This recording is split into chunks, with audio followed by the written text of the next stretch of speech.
BC రిజర్వేషన్ల bill ముందల పడుతుందా?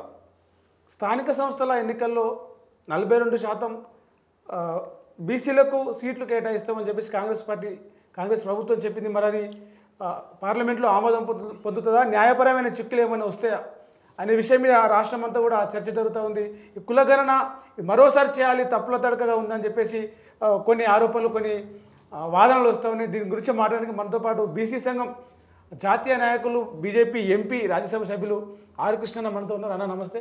ఏంది ఈ బీసీ రిజర్వేషన్ల పంచాయతీ ముందర పడుతుందా? ఏంది అసలు ఎంత సమయం పడుతుంది దీనికి?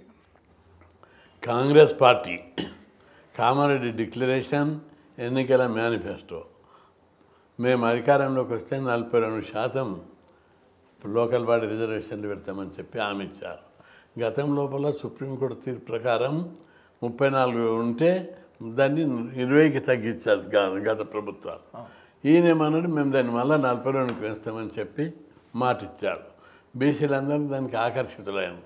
రాహుల్ గాంధీ కూడా దేశవ్యాప్తంగా ఆయన టూర్ చేస్తూ పాదయాత్ర చేసినప్పుడు జనాభా ప్రకారం రిజర్వేషన్లు ఇస్తాము,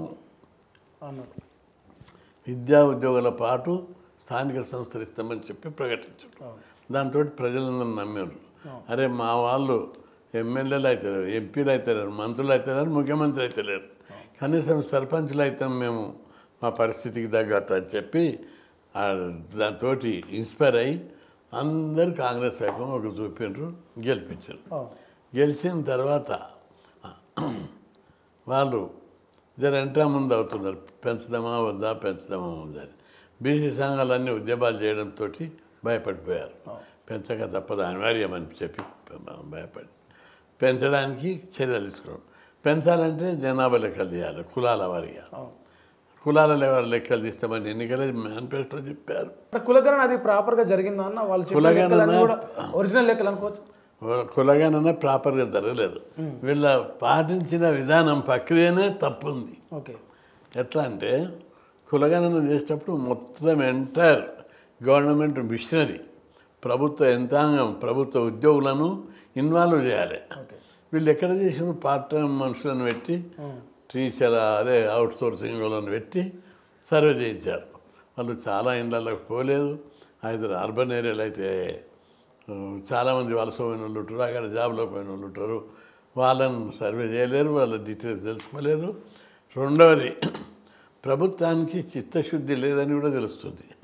ఎందుకంటే షీట్ ఎలక్షన్ ఓటర్ అదే తయారు చేసేటప్పుడు సర్వే లిస్టు చార్టులో 77 అంశాలు అడిగారు. అవి అడుగుడు అవసరమా?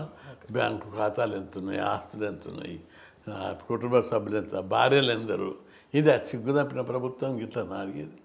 అందుకే చాలామంది ఈ డీటెయిల్స్కు భయపడి తాళాలు వేసి చెప్పకుండా ముఖం చాటేసి, అంటే అప్పుడు మిస్ అయిన వాళ్ళకి, అప్పుడు ఈ కులగణనలో పాల్గొనే వాళ్ళకు మళ్ళీ అవకాశం అని చెప్పేసి మొన్న నుంచి స్టార్ట్ చేసారు. ఎల్లుండితో కంప్లీట్ కాబోతుంది. అంటే వాళ్ళు ఏమిటి ప్లాన్ వాళ్ళది? సర్వేలో పాల్గొనని వారు ఆఫీస్కి వచ్చి చెప్పాలి. ఎంఆర్ఓ ఆఫీస్కి కానీ, ఆన్లైన్లో కానీ, టోల్ ఫ్రీ నెంబర్కి కానీ చెప్తే మేము యాడ్ చేస్తామన్నారు. ఇంటికి వద్దనే చెప్పాను వాళ్ళు భయపడి ఈ విషయాలన్నీ. ఆఫీస్కి వచ్చి చెప్తారా? మళ్ళీ ఇంటి తిరిగి సర్వే చేయాలి. ఆ విషయాన్ని మేము బీసీ సంఘాల మీటింగ్లో చెప్పినాం మంత్రులకు, అందరికీ. అయినప్పటికి కూడా వాళ్ళు చెవిన పెట్టారు. ఇప్పటికి కూడా వాళ్ళకి చిత్తశుద్ధి ఉన్నట్టుగా అనిపిస్తలేదు. అందుకే అవి లెక్కలు తప్పని కూడా మేము ప్రూవ్ చేసినాం. ఇప్పుడు రాష్ట్ర జనాభా 3-4 కోణాలలో చూస్తే 4 కోట్లకు పైగా ఉంది. వీళ్ళు తీసిన లెక్క ఎంత? 3,55,00,000. ఎట్లా అంటే ఓటర్ లిస్టు తీసుకుందాం. 3 ఓటర్లు 3,55,00,000 ఉన్నారు. స్కూల్ పిల్లలకు, జూనియర్ కాలేజ్ వరకు ఓటర్ ఉండదు. వాళ్ళు 67-70 లక్షలు ఉన్నారు. చిన్న పిల్లలు కూడా కలుపుకొని 70, 67 + 3 + 70 ప్లస్ ఇదైతే 4,12,00,000 మంది ఉన్నారు. ఆ తర్వాత ఆధార్ కార్డు తీస్తే 2022 వరకు ఆధార్ తీసారు. అప్పటి వరకు 3,80,00,000 మంది ఉన్నారు. ఈ 2 ఏళ్లలో మరో 20 లక్షలు పెరిగి ఉంటారు. అంటే 4 కోట్ల పైగా ఆధార్ ప్రకారం ఉన్నారు. గ్రోత్ రేట్, జనాభా గ్రోత్ రేట్ ప్రకారం అంచనా ఇస్తారు కదా. 2011లో జనాభా 3,45,00,000 ఎంతమంది. ఈ గ్రోత్ రేట్ తీసుకుంటే 4,05,00,000. అట్లా చూసుకున్నా సగటున ఏ కోణంలో చూసినా 4 కోట్లకు పైగా ఉంది. వీళ్ళు 3,55,00,000 అంటే ఎట్లా సరిపోతుంది? టాలీ ఎట్లయితుంది? తగ్గినట్టుగా చూపించారు. మొత్తం తప్పు కనిపిస్తుంది అక్కడ. ఒకవేళ అది ప్రభుత్వ లెక్కనే, అవన్నీ ఆధారైన ప్రభుత్వమే, స్కూల్ లెక్క అయినా, ఓటర్ లిస్టు స్కూల్ అయిన ప్రభుత్వమే, గ్రోత్ రేట్ అయిన ప్రభుత్వ లెక్క విధానం. ఈ 3 విధానాల్లో కూడా 4 కోట్లకు పైగా వచ్చినప్పుడు వీళ్ళు ఇంత తక్కువ చూపెడతారు. ఇప్పుడు రీసర్వే చేశారు. రీసర్వేలో మళ్ళీ 4 కోట్ల పైగా వస్తేనే కదా కరెక్ట్ అని. 3% పాల్గొనలేదు. 3% ఇండ్లో అన్నాడు. హౌజెస్లో 3% పాల్గొనకపోతే అందులో ఒక్కొక్క ఇంట్లో 7-8 మంది 10 మంది. అది కూడా తప్పు. 3% పాల్గొనడం ఎట్లా చెప్తున్నాం? పాల్గొనలేదని హౌజ్ హోల్డ్ సర్వేనే, హౌజుల లెక్క ప్రకారం చెప్తున్నాం కదా, ఎన్ని ఇండ్లు ఉన్నాయి అనేది దాని లెక్క. ఇండ్ల లెక్క ఉన్నది, మనుషుల లెక్క లేదా? ఇళ్ళను లెక్క పెట్టి ఇంతమంది ఇళ్ళల్లో పాల్గొనలేదు అన్నాం. ఎట్లా చెప్తున్నాం? అది చెప్పనీకి వస్తుంది కానీ జనాభా లెక్కల్లో చెప్పనీకి రాదా? ఒకవేళ రేపు ఇప్పుడు అంటున్నారు కదా సార్, ఏమని అసెంబ్లీలో మేము చట్టం చేస్తాం, అసెంబ్లీలో బిల్లు పెట్టి ఆమోదించి కేంద్రానికి పంపుతాం, పార్లమెంట్కి పంపుతామని. పార్లమెంట్కి పంపితే బీజేపీ ఒప్పుకునేందుకు రెడీగా ఉందా? అంటే ఇక్కడ 2 అంశాలు, ఇక్కడ ఆమోదం పొందుతుందా? ఇక్కడ 2 అంశాలు ఉన్నాయి. ఒకటి స్థానిక సంస్థల ఎన్నికలు, రెండవది విద్యా ఉద్యోగాల రిజర్వేషన్ల పెంపు. విద్యా ఉద్యోగ రిజర్వేషన్ల పెంపుకు రాజ్యాంగ సవరణ అవసరం, కేంద్రానికి పంపవలసి వస్తుంది తప్పనిసరి. ప్రధానమంత్రిని కన్విన్స్ మేము చేస్తాం. ఆల్రెడీ కిషన్ రెడ్డి గారు పార్టీ అధ్యక్షుడు, కేంద్ర మంత్రి, మేము రెడీ ఉన్నాం. రిజర్వేషన్లు పెంచితే కేంద్ర ప్రభుత్వము అంగీకరించడానికి సిద్ధంగా ఉందని ఆయన ప్రకటించాడు. కాబట్టి జవాబు ఆయననే చెప్పిండు మాకు, నేను చెప్పవలసిన అవసరం లేదు.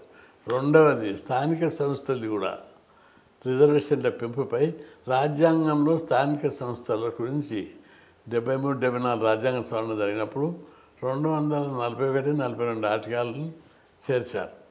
242 ఆర్టికల్ D6 ప్రకారము స్థానిక సంస్థలలో బీసీ రిజర్వేషన్లను పెంచే అధికారము, నిర్ణయించే అధికారం రాష్ట్ర ప్రభుత్వానికి ఇచ్చింది. అట్లాంటప్పుడు రాష్ట్ర ప్రభుత్వం పెంచితే ఎన్నికల నోటిఫికేషన్ వేయొచ్చు. ఒకవేళ న్యాయపరమైన అడ్డంకులు ఎదురైతే అప్పుడు సుప్రీంకోర్టులో గట్టి అడ్వకేట్లను పెట్టి పోరాడాలి. లేకపోతే రాజ్యాంగ సవరణ, అక్కడ కూడా ఓడిపోతే రాజ్యాంగానికి సవరణ చేయాలి. మొదలే కేంద్ర ప్రభుత్వం మీద దొబ్బితట్టే కాదు, కేంద్ర ప్రభుత్వము రిజర్వేషన్ల పెంపుకు సిద్ధంగా ఉన్నదని బీజేపీ కేంద్ర మంత్రి కిషన్ రెడ్డి గారు, స్వయాన సంజయ్ గారు ఇద్దరు కూడా ప్రకటించారు. కాదు సార్, ఇప్పుడు మామూలుగా ఏంటంటే ఒక కామెంట్లు అయితే మనకి వినిపిస్తూ ఉన్నాయి. ఏమని? బీసీలు తప్పుదో పట్టిస్తున్నారు అంటే, అటు బీజేపీ కాంగ్రెస్ మీద, కాంగ్రెస్ ప్రభుత్వం మీద ఆరోపణలు చేస్తూ ఉంది, బీసీలను మోసం చేస్తున్నారని చెప్పేసి. ఇటు కాంగ్రెస్ ఏకంగా సీఎం రేవంత్ రెడ్డి, అటు మోడీ, బీజేపీ తప్పుదో పట్టిస్తూ ఉన్నారు బీసీలను అని చెప్పేసి. మరి బీసీ ఉద్యమాన్ని నిర్మించిన ఆర్ కృష్ణయ్య దీనికి సంబంధించి కాంగ్రెస్ ప్రభుత్వం కాదు, మేము కేంద్రాన్ని ఒప్పిస్తా అని చెప్పేసి, కేంద్రం ఒప్పుకుంటుంది, బీజేపీ ఒప్పుకుంటుంది, పార్లమెంట్లో మేము ఆమోదింపజేస్తామని చెప్పేసి మీరు చెప్తా ఉన్నారు. అసలు ఏంటి, బీసీలను మోసం చేస్తున్నారా, తప్పుదో పట్టిస్తున్నారా? మోసం చేస్తే ఎవరు? కాంగ్రెస్ ప్రభుత్వం చేస్తుందా, బీజేపీ పార్టీ చేస్తుందా, బీసీ ఉద్యమం అయితే ఆర్ కృష్ణయ్య చేస్తుందా, లేకపోతే క్లారిటీ అసలు ఎట్లా, దీంట్లో ఏమి క్లారిటీ అనుకోవచ్చు? ఎవరు చెప్పేది? నేను మోసం చేసే ప్రశ్న కాదు, నేను బీసీ ఉద్యమకారిని. ఈరోజు ఈ రాష్ట్రంలో దేశంలో ఎక్కడ లేని విధంగా బీసీలు ముఖ్యమంత్రులు నివుడు చేయని విధంగా 6,000 హాస్టల్ పెట్టించాం, 1,500 గురుకులాలు పెట్టించాం, ఫీజు రియంబర్స్మెంట్ వల్ల 30 లక్షల మంది చదువుకుంటున్నారు, స్కాలర్షిప్ల వల్ల 35 లక్షల మంది చదువుకుంటారు. ఈ స్కీములన్నీ నేను 40-50 ఏళ్ళ నుంచి పోరాడి బీసీలు చదువుకోవాలి, చదువుకుంటే నీ కులాలు డెవలప్ అవుతాయి, గౌరవం పెరుగుతుంది, ఉద్యోగాలు వస్తాయి, ఉపాధి వస్తుంది, సమాజంలో మార్పు వస్తుందని పోరాడినా. ఇది దేశానికి ఆదర్శం. మనం చూసి ఇతర రాష్ట్రాలు కూడా ఈరోజు నన్ను పిలుస్తున్నారు, ఉద్యమాలు చేస్తున్నా మా రాష్ట్రంలో, ఈ స్కీమ్ను మాకు పెట్టి, స్టడీ సర్కిల్ పెట్టి, కార్పొరేషన్లు పెట్టి, ఎక్కడ లేవు. ఇది ఇంత పునాది చేసి ఉద్యమం చేసి, నేను ఉద్యమం చేసిన అంటే అలాంటప్పుడు ఉద్యమం చేయలేదు, పని లేక రాలేదు నేను. నాకు బ్యాంక్ ఆఫీసర్ వచ్చింది, గ్రూప్ 1 వచ్చింది, గ్రూప్ 2 వచ్చింది, పెద్ద పెద్ద ఉద్యోగాలు వచ్చినాయి, వ్యాపార త్యాగాలు చేసి బీసీలను డెవలప్ చేయాలని, ఈ కులాలు డెవలప్ చేయాలి, భయానికి తావలేనటువంటి సమాజాన్ని నిర్మించాలి. ఈ కులాల గౌరవం పెంచాలని వచ్చాను నేను. ఓకే. అట్లాంటి నేను బీసీలను మోసం ఎక్కడ ఉంటుంది, ఉండదు. అది ఎత్తుగడ బురదలే కార్యక్రమం. మోసం చేయాలనుకుంటే కాంగ్రెస్ అధికారంలో ఉంది, మోసం చేసినా న్యాయం చేస్తుంది, వాళ్ళ చిత్తం ఉంటుంది. బీజేపీలో కిషన్ రెడ్డి గారు స్వయంగా చెప్పారు, బీసీ రిజర్వేషన్ వాళ్ళు పెంచుతూ అసెంబ్లీలో చట్టం చేస్తే మేము ప్రధానమంత్రిని ఒప్పిస్తాం, కేంద్ర ప్రభుత్వం అంగీకరిస్తుంది అని చెప్పి స్వయాన చెప్పిండు. అదే బీజేపీ పార్టీ చెందిన ఇంకో కేంద్ర మంత్రి ఎంపీ మాజీ బీజేపీ రాష్ట్ర అధ్యక్షుడు బండి సంజయ్ కామెంట్ డైరెక్ట్ చెప్తా ఉన్నారు బహిరంగంగా. ఏమని, బీసీల బిల్లును పార్లమెంట్లో పెడితే మేము అడ్డుకుంటాం, అందులోంచి ముస్లింలను బీసీల ఎక్కడికి వెళ్ళి తీసేయాలని చెప్పేసి.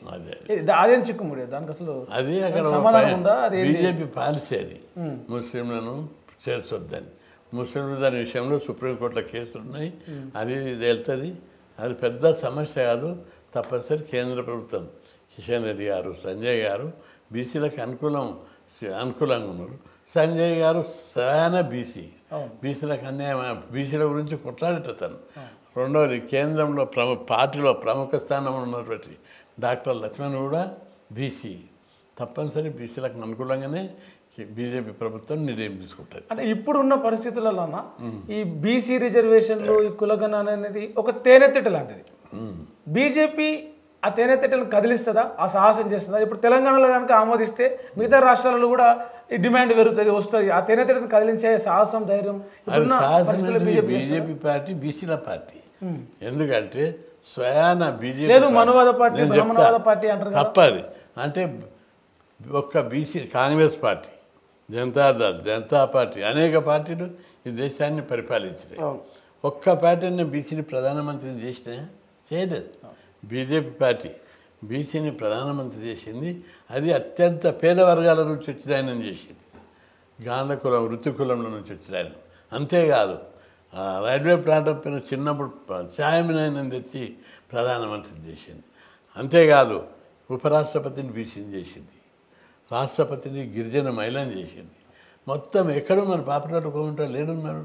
పాపం ఒట్టి వాళ్ళన్న మీద ఆరిపోసుకుంటారు. వాళ్ళు అన్నదమ్ములు లేక. పేదవర్గమే మోడీది, పేదవర్గమే కానీ ఒరిజినల్ బీసీ కాదు, కన్వర్ట్ అయిన బీసీ. ఆయన బీసీలకు మార్చుకున్నందుకు అన్న ముచ్చట్లు. బీసీల కన్వర్షన్ ఉంటుంది, మతంలో కన్వర్టెడ్ ఉంటుంది, బీసీల కన్వర్టెడ్ ఉండదు. ఇంకోటి సమాజానికి గెలవడానికి చెప్తున్నా, మోడీ వృత్తి కులం బీసీ జాబితాలో చేరాలంటే ఏదైనా కుల వృత్తి ఉండాలి. మోడీది గాఢ కులం, అంటే నూనె తీసే కులం. ఆ కులం పుట్టుకతోటి బీసీ. ఇంకా కన్వర్ట్ ఎక్కడిది, ఎప్పుడైనా నెగ్లెక్ట్ అయితే కలుపుతారు, అంతేగాని కన్వర్ట్ అనేది కులంలో ఉండదు. కులానికి కన్వర్షన్ ఉండదు. అది తప్పుడు ఆలోచన, తెలియనటువంటి ఆలోచనలు అవి. మీరు ఒక మాట చెప్తున్నారు అన్న, బీజేపీ ఒప్పుకుంటుంది, ఒప్పిస్తాం బీసీ రిజర్వేషన్ల మీద అని చెప్పేసి. 10 ఏళ్ళుగా కేంద్రంలో, దేశంలో బీజేపీ అధికారంలో ఉంది. ఒప్పుకోవడం, ఒకరు అడగడం, వాళ్ళు ఒప్పుకోవడం ఏంటి, డైరెక్ట్ వాళ్ళే ఆ ప్రతిపాదన పెట్టి బీసీల పార్టీని మీరే అన్నారు కదా, వాళ్ళే ఆ ప్రతిపాదన పెట్టి ఆ బీసీలకు రాజ్యాధికారం అని మీ నినాదం, ప్రధాన నినాదం ఏదైతే ఉందో బీసీల పార్టీ అని మీరు చెప్పిన బీజేపీ, వాళ్ళే ఆ ప్రతిపాదన పెట్టి వాళ్ళే ఆమోదించి వాళ్ళే అమలు చేయొచ్చు కదా. బీజేపీ పార్టీ బీసీని ప్రధానమంత్రి చేయడం అంటే చిన్న విషయం కాదు. అది ఒక ప్రధానమంత్రితో అయిపోతుంది కదండి. ఇప్పుడు ఆర్ కృష్ణన్న ఎంపీ అయ్యిండు, ఎమ్మెల్యే అయ్యిండు. ఇట్లాంటి ఆర్ కృష్ణన్న లాంటి సమాజంలో బీసీల అంటే ఇంకా చాలా మంది వార్డు మెంబర్లు, సర్పంచ్ల దగ్గర ఆగిపోతున్నారు కదా. ఈ రిజర్వేషన్లు వస్తే వాళ్ళు కూడా ఎమ్మెల్యే, ఎంపీలు అవుతారు కదా. ఆర్ కృష్ణన్న ముఖ్యమంత్రి అయినారు. సపోజ్ హాస్టళ్ళకి ఈ ప్రభుత్వాలు, ప్రభుత్వాలు 300 బీసీ హాస్టళ్ళు ఉన్నాయి. అన్ని రెంటెడ్ బిల్డింగ్లు ఉన్నాయి. ఒక్కటైనా సొంత బిల్డింగ్ కట్టినా ఫ్లైఓవర్లు కడతారు, స్కైఓవర్లు కడతారు, వాకింగ్ ట్రాకులు కడతారు. పాలరాతితో కట్టిన వాకింగ్ ట్రాకులు, ఫ్లైఓవర్లు, స్కైఓవర్లు 100,000 కోట్లు పెట్టి కట్టారు. ఒక 300 హాస్టళ్లకు ఒక్కదానికి సొంత బిల్డింగ్ లేదంటే వీళ్ళ ఆలోచన ఏంటిది? 330 గురుకుల పాఠశాలలు ఉన్నాయి. 320 గురుకుల పాఠశాలకు ఒక్కదానికి కూడా సొంత బిల్డింగ్ లేదు. బందల దొడ్డిలో కొట్టిన పిల్లలు. ఇదేనా ఈ సంస్కృతి? అదే మా బీసీ ఉంటే అట్టుంటుందా? బీసీ ఉంటే బిల్డింగ్లు కడతారు, పిల్లలకు మంచాలు వేస్తారు, మంచిగా చదివేటటువంటి సౌకర్యాలు కార్పొరేట్ స్టైల్లో పెడతారు. కాబట్టి బీసీ తప్పనిసరి ప్రధానమంత్రి బీసీ ఓరియంటెడ్ ఉన్నాడు. ఇప్పుడు కాకపోతే రేపు ఆయన ఒక్కొక్క స్టెప్ తీసుకొస్తున్నాడు. దేశాన్ని, ప్రపంచంలో మన దేశం పరిస్థితి అన్నీ అడుక్క తినే పద్ధతులు ఉండే. ఈరోజు మోడీ అధికారంలోకి వచ్చిన తర్వాత నంబర్ 1 దేశంగా తీర్చిదిద్దడానికి 4వ 5వ ఆర్థిక దేశంగా దాకా తీసుకొచ్చారు. ఈరోజు ప్రపంచంలో భారతదేశం యొక్క కీర్తి ప్రతిష్టలు అగ్రదేశాల సరసన దగ్గరకు అవుతుంది. కొన్ని రోజుల విత్ ఇన్ ద 3 దేశాలల్లా అగ్రదేశంగా భారతదేశం కాబోతుంది. ఆ విధంగా దేశ సమగ్రత, దేశంలో ఎన్ని సమస్యలుండే మొదలు కాశ్మీర్ సమస్య, టెర్రరిజం, పాకిస్తాన్ సమస్య, బంగ్లాదేశ్ సమస్య, పంజాబ్లో టెర్రరిజం, ఇక్కడ ఈశాన్య రాష్ట్రాల్లో టెర్రరిజం, అవన్నీ చాలా ముఖ్యమైన సమస్యలను స్లోగా పరిష్కరించుకుంటూ వచ్చారు. ఇప్పుడు వీటి మీద ఎకనామిక్ ఇంబ్యాలెన్సెస్ మీద దృష్టి పెడుతున్నాడు ఆయన. ఇప్పుడు మేము అందరం చెప్తున్నాం, తప్పనిసరి నేను ఎప్పుడు కలిసి కృష్ణాజీ ఆగే బడో ఫైట్ కరో పిచ్చడే వర్గం ఫైట్ కరో అని నాకు అంటున్నాడంటే నన్ను ఎక్కువ గౌరవిస్తున్నా అంటే అర్థం ఏమిటిది? బీసీ ఫీలింగ్ ముందు ఈ పది కాకపోతే రేపు చేస్తారు. బీసీ ఫిలాసఫీ ఏమిటిది? సర్వే జనా సుఖినో భవంతు, లోకా సమస్త సుఖినో భవంతు. బీజేపీ పాలసీ ధర్మం, న్యాయం, సత్యం 4 పాదాల మీద నడిపించేటటువంటి పునాది ప్రతిపాదికగా. ఒకప్పుడు కృష్ణన్న మాట్లాడుతుంటే ఒక బీసీ సంఘం, ఒక మన బహుజన బిడ్డలు వెనకబడ్డం రా, మనం కొట్లాడాలరా అని చెప్పేసి ఒక పౌరుషం ఇట్లా వస్తున్న ఇట్లా అనిపించేది మాకు. మేము కాలేజీలో చదువుకునేటప్పుడు ఇప్పుడు కూడా అదే పౌరుషం. కాలేజీలోకి వచ్చి ఇప్పుడు ఒక బీజేపీ కృష్ణ లెక్క అనిపిస్తుంది. ఇప్పుడు కూడా డివేట్ బీసీ కృష్ణ బీజేపీ కృష్ణ లెక్క అనిపిస్తుంది ఇప్పుడు. లేదు బీసీ కృష్ణని, కాకపోతే with in the limit frame వర్క్లో మాట్లాడుతున్నా, ఆ ఫ్రేమ్ వర్క్లోనే వాళ్ళతోటి పనులు చేపిస్తా. బీసీ ఉద్యమాన్ని నడిపిన కృష్ణన్న ఇప్పుడు ఒక పదవి లేకుంటే ఉండలేకపోతుండా? ఎప్పుడు అంటే గత 20 ఏళ్ళుగా 50 ఏళ్ళు ఉద్యమాన్ని నడిపిన కృష్ణన్న 20 ఏళ్ళుగా ఎంపీగానో ఎమ్మెల్యేగానో ఏదో ఒక చట్టబద్ధ పదవిలో ఉంటున్నాడు. ఎందుకు అట్లాంటి పదవికి అలవాటు పడ్డారని చెప్పేసి కాంగ్రెస్ నాయకులు కావచ్చు, ఇతర నాయకులు మీ మీద విమర్శ చేస్తున్నారు. అవన్నీ ఓర్వలేక చేసే విమర్శలు. నేను బీసీ ఉద్యమంలోకి టైంపాస్ కోసం రాలేదు. ఒక త్యాగం చేసి, ఒక ఆశయ కోసం బీసీలందరూ చదువుకోవాలి, ఉద్యోగాలు చేయాలి, ఆర్థికంగా అభివృద్ధి చెందాలి, ఈ కులాలు అందరూ సమాజంలో గౌరవంగా జీవించాలనే గొప్ప ఆశయంతో ఉద్యమాలకు వచ్చాను. నాకు పదవులు కాదు, ఎప్పుడో నేను చదివినప్పుడే బ్యాంక్ ఆఫీసర్ పోస్ట్ వచ్చింది. యూనియన్ బ్యాంకులో, బ్యాంక్ ఆఫ్ ఆంధ్రప్రదేశ్లో, బ్యాంక్ ఆఫ్ బరోడాలో, కోఆపరేటివ్ బ్యాంకులో మొత్తం ఆఫీసర్ పోస్ట్ వచ్చాయి. వాటికి ఆ రోజుల్లో ఆఫీసర్ పోస్ట్ అంటే 75-76 చిన్న విషయం కాదు. నేను చదువుల్లో కూడా నేనేమో అలాంటి స్టూడెంట్ కాదు. బీకామ్లో యూనివర్సిటీ ఫస్ట్, స్టేట్లో ఎల్ఎల్బీలో యూనివర్సిటీ ఫస్ట్, ఎల్ఎల్ఎంలో యూనివర్సిటీ ఫస్ట్, ఏ డిగ్రీ అయినా యూనివర్సిటీ టాపర్ నేను గోల్డ్ మెడలిస్టును. మ్యాథ్స్లో 100కు 100 మార్కులు సాధించిన, అకౌంట్స్లో మార్కుల అంత మెరిట్ స్టూడెంట్స్ను. ఇట్లా బ్యాంక్ ఎగ్జామ్ రాస్తే ఆల్ ఇండియా టాపర్ అని నేను బ్యాంక్ ఎగ్జామ్లో. అంత మెరిట్ ఉండని జాబ్ చేస్తే ఉన్నత స్థానానికి పోయేది. అంతేకాదు నిజంగా పదవి కాలిస్తే 1982లో నేను లా కాలేజ్ ప్రెసిడెంట్ ఉన్నా. ఎన్టీ రామారావు నీకు హిమాయత్ నగర్ సీట్ ఇస్తా రమ్మని పిలిపించాడు ఉపేంద్రని ఇంటికి పంపి. తీసుకోలేదు. ఆ రోజే మంత్రి, ఎమ్మెల్యే తోటి మంత్రి తోటి పదవి మీద ఆశ ఉంటాయి. అట్లే పదవి బీసీలు చదువుకోవాలంటే హాస్టల్ పెట్టాలి, గురుకులాలు పెట్టాలి. మీరు అన్నారు కదన్న 1982 అని మీరు గుర్తు చేశారు కాబట్టి ఒక ప్రశ్న. 1982లో 75 ఆ టైంలో మీరు బీసీ ఉద్యమాన్ని ఒక రేంజ్లో నడిపించుకుంటూ చెలో అసెంబ్లీలో, చెలో సెక్రటేరియట్లు, ఏమంటారు చెలో commission officer, public commission officer అని పగలగొట్టి మొత్తం వేడికాడికి ఒక విధ్వంసం లాగా వేసేటోళ్ళట. ప్రభుత్వానికి ఒక టెర్రర్ అనేట్టుగా మీ మీద పేరు ఉండేదట, టైగర్ కృష్ణన్న అని. ఎందుకు అట్లా కలెక్టర్ని కూడా కొట్టినట్టు మీరు ఎందుకు అంత బెదిరించి అంత భయానకంగా చేయాలి? ఫస్ట్ నా ఉద్యమం 1974లో. అప్పుడు హైదరాబాద్ రంగారెడ్డి కలెక్టర్ కలిసి ఉండే. నేను డిగ్రీ వికారాబాద్లో చదువుతున్నాను. రోజు 100 మందితో ట్రైన్లో ఫ్రీగా హైదరాబాద్కి వచ్చి, హైదరాబాద్లో కూడా మంచి విద్యార్థి ఉద్యమం ఉంది. ఇందిరారెడ్డి, రాములు, ఇట్లా చాలామంది లీడర్లు ఉన్నారు. అప్పుడు చాలా స్ట్రాంగ్ లీడర్లు వాళ్ళంతా. పీడిఎస్, ర్యాడికల్స్, ఎస్ఎఫ్ఐ, ఏఎస్ఎఫ్ బలమైన విద్యార్థి సంస్థలు ఉంటే హాస్టల్ కండిషన్స్ బాగలేవు. మాకు మంచి ఫెసిలిటీ పెట్టాలని ఆ కలెక్టరేట్ కదా ధర్నా చేసినాం. కేఎస్ఆర్ మూర్తి కలెక్టర్ ఉన్నాడు. ఉన్నప్పుడు లోపలికి పిలిచినప్పుడు లోపలికి పిలుస్తలేడు.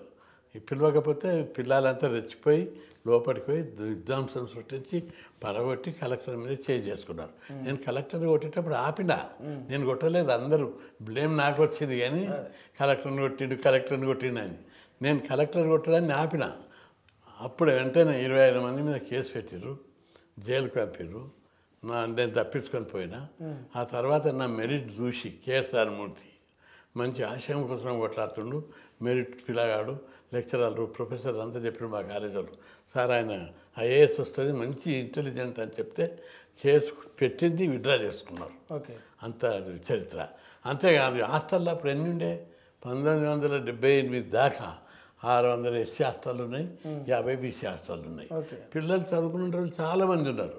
ఎక్కువ హాస్టల్ పెట్టాలన్నప్పుడు జగన్మోహన్ చెన్నారెడ్డితోటి అనేక సార్లు ధర్నాలు చేసినాం, రిప్రజెంట్ చేసినాం, చేయలేదు. చేయకపోతే 1978 సెప్టెంబర్ 27 నాడు హాస్టల్ విద్యార్థులకు, యూనివర్సిటీ విద్యార్థులకు ట్రైనింగ్ ఇచ్చి 2000 మందిని ఒక ఉమ్మడి అసెంబ్లీ ముట్టడించినాం. పోలీసులు గేట్ పెట్టారు, 100 మంది పోలీసులు ఉన్నారు. అయినా గేట్లు దుంకి, నేను దుంకిన ఫస్ట్ దుంకి లోపలికి పోయి అసెంబ్లీని తుక్కు వాళ్ళ కొట్టాం. అప్పట్లో 78లో అప్పట్లోనే హాస్టళ్ళ కోసం హాస్టల్ కానీ మీరు చేసిన ఉద్యమాల తర్వాత 50 నుంచి 600 హాస్టల్ ఏదో పెరిగినట్టున్నాయి ఇప్పుడు. అప్పుడు ఆ సంవత్సరం 500 వచ్చినాయి. అంచెలంచెలకి ఎవరి ఇయర్ 6000కు పోయింది. ఓకే, అయితే హాస్టళ్ళ కోసం ఆ టైంలోనే అంత కొట్లాడిన ఆర్ కృష్ణ అన్న ఇప్పుడు మన వార్తలలో చూస్తున్న నిత్యం అది బదనామా నిజమా తెలియదు.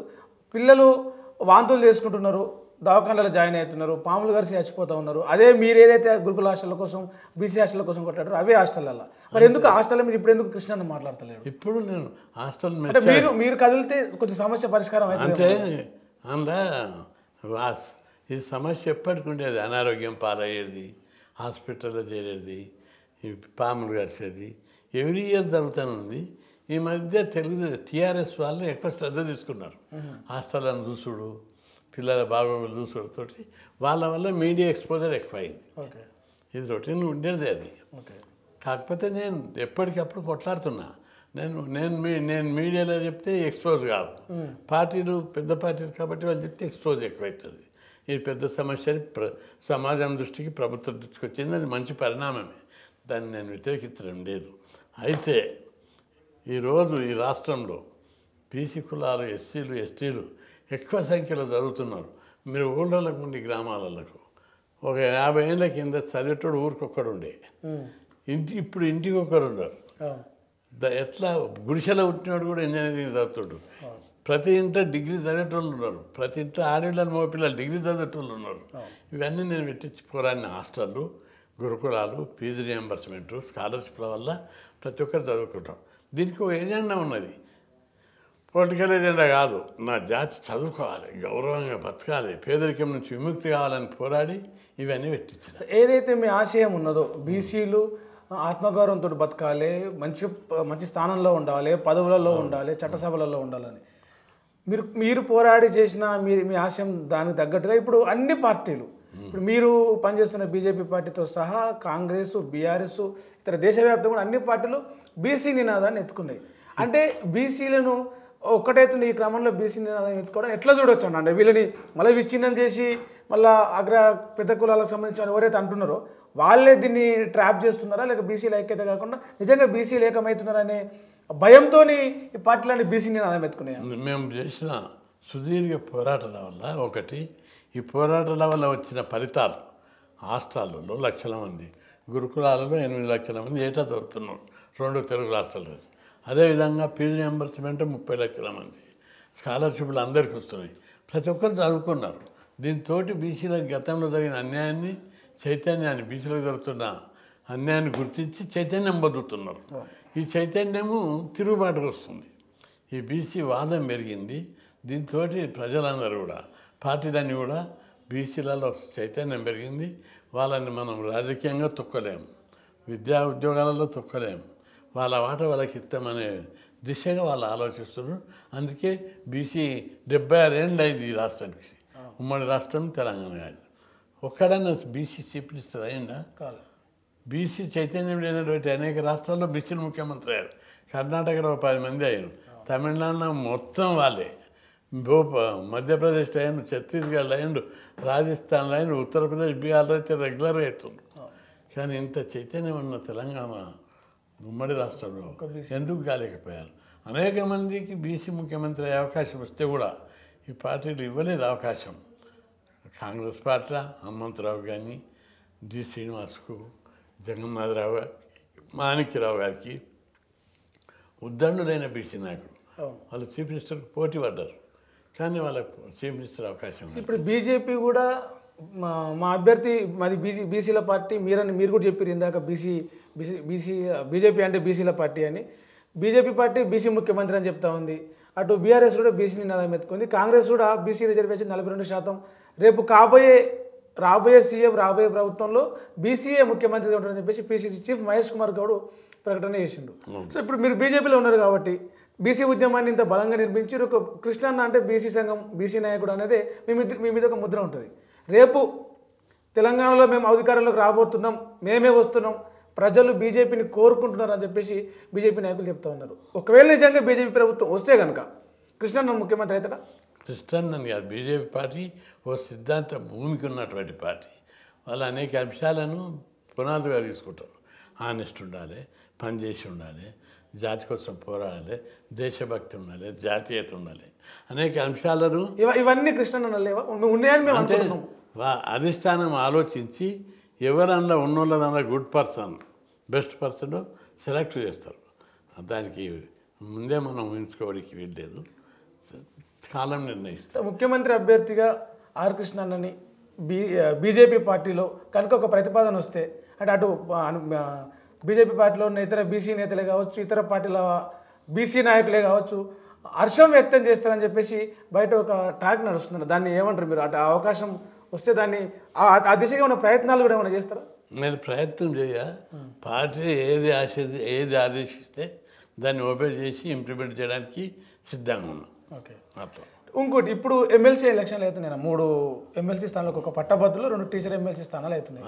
అన్ని పార్టీలు అభ్యర్థులను నిలబెట్టినాయి. అటు బీజేపీ ఉంది, కాంగ్రెస్ ఉంది, బీఆర్ఎస్లో పోటీలో లేదు, అటు బీఎస్పీ నుంచి కావచ్చు, ఇతర కొంతమంది ఇండిపెండెంట్గా బీసీ అభ్యర్థులు పోటీలో ఉన్నారు. కృష్ణన్న సపోర్ట్ ఎవరికి? బీజేపీ పార్టీ అభ్యర్థులక, బీసీ అభ్యర్థులక? బీజేపీ పార్టీ అభ్యర్థులకు అందులో కూడా బీసీలో ఉన్నారు బాగా. తప్పనిసరి బీజేపీ పార్టీ అనేది సిద్ధాంత భూమికి ఉన్న పార్టీ. తప్పనిసరి బీసీ ఎజెండా తీసుకున్నారు, దానికి చేయాలని పిలిపిస్తారు. ఇంకోటి మీరు మొన్న ఒక దగ్గర మాట్లాడుతూ అన్నారు, 3 ఎమ్మెల్సీలలో 3 బీజేపీని గెలిపియండి, తెలంగాణకు స్వర్ణ తెలంగాణ అవుతుంది, మస్తు నిధులు వస్తాయి మనకు అని చెప్పేసి 8 మంది ఎమ్మెల్యేలను గెలిపించారు, 8 మంది ఎంపీలను గెలిపించారు గత ఎన్నికలలో, పార్లమెంట్ ఎన్నికలలో, అసెంబ్లీ ఎన్నికలలో. అప్పటి నుంచి ఇప్పటిదాకా మొన్న బడ్జెట్ కూడా పెద్దగా ఏం ఆశించిన స్థాయిలో రాలే. తెలంగాణ వచ్చిన 3 ఎమ్మెల్సీలను గెలిపిస్తే వీళ్ళు అసెంబ్లీలో కూర్చుంటారు, కేంద్రం ఎట్లా నిధులు ఇస్తారు? నేను అన్న ఉద్దేశం ఏమిటిదంటే ఎమ్మెల్సీల ఎన్నికల పాల్గొనేటోళ్ళు టీచర్లు, పట్టభద్రులు, వీళ్ళు ఆలోచించేటోళ్ళు. వీళ్ళు కనుక బీజేపీని గెలిపిస్తే బీజేపీ వేవ్ క్రియేట్ అవుతుంది. దాంతో వచ్చే ఎన్నికల్లో బీజేపీ ప్రభుత్వం వస్తుంది. ఇక్కడ ఏముంది, వీళ్ళంతా అప్పులతో నడుపుతున్నారు. జీతాలు ఇస్తలేరు, స్కాలర్షిప్లు ఇస్తలేరు, ఫీజులు ఇస్తలేరు, పెన్షన్లు ఇస్తలేరు, రైతు బంధు ఇస్తలేరు, పైసలు లేక దివాలా తీసారు. అదే బీజేపీ ఇక్కడ గెలిస్తే కేంద్ర ప్రభుత్వం డబుల్ ఇంజిన్ ప్రభుత్వంగా ఇక్కడ బడ్జెట్ ఇచ్చి రాష్ట్రాన్ని ఇవన్నీ ఆర్థిక సమస్యలే ఉన్నాయి, బాగా పెద్ద ఎత్తున డెవలప్ చేయడానికి ప్రాజెక్టులు చేస్తారు. అనేక స్కీములు వస్తాయి, డెవలప్మెంట్కు పునాది ఏర్పడుతుంది. మీరు ఏదైతే నిజాయితీ కలిగిన ప్రభుత్వాలు ఏర్పడతాయి. భూముల అక్రమణ ఉండదు, అవినీతి ఉండదు, ఆక్రమణలు ఉన్నాయి. ప్రజలందరికీ జాతి సంపద, దేశ సంపద అందరికీ చెందేటట్టు పరిపాలిస్తుంది బీజేపీ. ఓకే. ఇప్పుడు మీరు ఏదైతే ఆశయం పెట్టుకొని పనిచేస్తూ ఉన్నారో బీసీలకు చట్టసభలు, భోజన రాజ్యాధికారం అనేది, అది ఇప్పుడు అన్ని పార్టీలు బీసీ నినాదం ఎత్తుకున్నాయి. మీ ఆశయం కొంతవరకు చేరుకున్నారు అనుకోవచ్చా? ఎంత పర్సెంట్? ఒక 70, 80, 90% ఎంతవరకు చేరింది అనుకోవచ్చా? ఇప్పుడు మ్యాక్సిమం రీచ్ అయ్యింది. అయితే ఇంకా ఒకటి ఉంది నా ఆశయం, చట్టసభల్లో బీసీలకు 50% రిజర్వేషన్ ఉంటుంది. అది వస్తే సంపూర్ణ రాజ్యాధికారం వచ్చినట్టు. నేను ఏ కోణంలో ఆలోచిస్తా అంటే ఒక ముఖ్యమంత్రి పదవి కాదు, బీసీలకు సంపూర్ణ సమగ్రాధికారం రావాలి. అంటే ఒకరో ఇద్దరు అయినంత మాత్రమే అది ఒక ప్రధానమంత్రి, ముఖ్యమంత్రి అనేది ఒక సింబాలిక్. కానీ అన్ని స్థాయిలో జరగాలి, నిర్ణయాత్మక స్థానంలో ఉండాలి. రెండవది బీసీ ఎమ్మెల్యేలు, ఎంపీలు సంపూర్ణంగా వచ్చినప్పుడు ఇంకా ఈ కులాల అభివృద్ధికి పునాది ఏర్పడుతుంది. అంటే ఆ దిశగా కాంగ్రెస్ ప్రభుత్వం ఒక ప్రయత్నం చేస్తుంది, బీజేపీ ఏమో కొంచెం అడ్డుపుల్లలు వేస్తున్నట్టుగా కనిపిస్తుంది కదా. లేదు బీజేపీ ఎప్పుడు అడ్డుపిల్ల లేని కిషన్ రెడ్డి గారు స్వయంగా చెప్పారు. బండి సంజయ్ గారు కూడా దానికి ఆపోజిట్గా కామెంట్ చేస్తారు అనేది బండి సంజయ్ గారు. లేదు అట్లేం లేదు. బండి సంజయ్ గారు బీసీ, ఆయనే ట్రై చేస్తాడు, కొన్ని కండిషన్స్ పెడుతున్నాడు అంతే. Okay, right. అంటే ఇప్పటికైనా బీజేపీ బీసీల కోసం పనిచేసేది బీజేపీ పార్టీ మాత్రమే. కాంగ్రెస్ చేస్తున్నది బీసీలను కొంచెం ట్రాప్ చేస్తూ ఉన్నది, బీసీలను నమ్మించి బీసీల ఓట్లను మలుపుకునే ప్రయత్నం చేస్తూ ఉన్నదని చెప్పేసి బీసీ సంఘం జాతీయ నేత ఎంపీ ఆర్ కృష్ణయ్య గారు చెప్తున్నారు. మరొక ఇంటర్వ్యూలో మళ్ళీ కలుగుతాం. అప్పటివరకు చూస్తున్నాను తొలి వెలుగు కెమెరామెన్ అజయ్తో ప్రవీణ్ శంకరి, హైదరాబాద్. ప్రపంచంలో ఏ మూల ఏ క్షణం ఏం జరుగుతుందో వేగంగా తెలుసుకోవడానికి తొలి వెలుగు వాట్సాప్ ఛానల్ని ఫాలో చేయండి.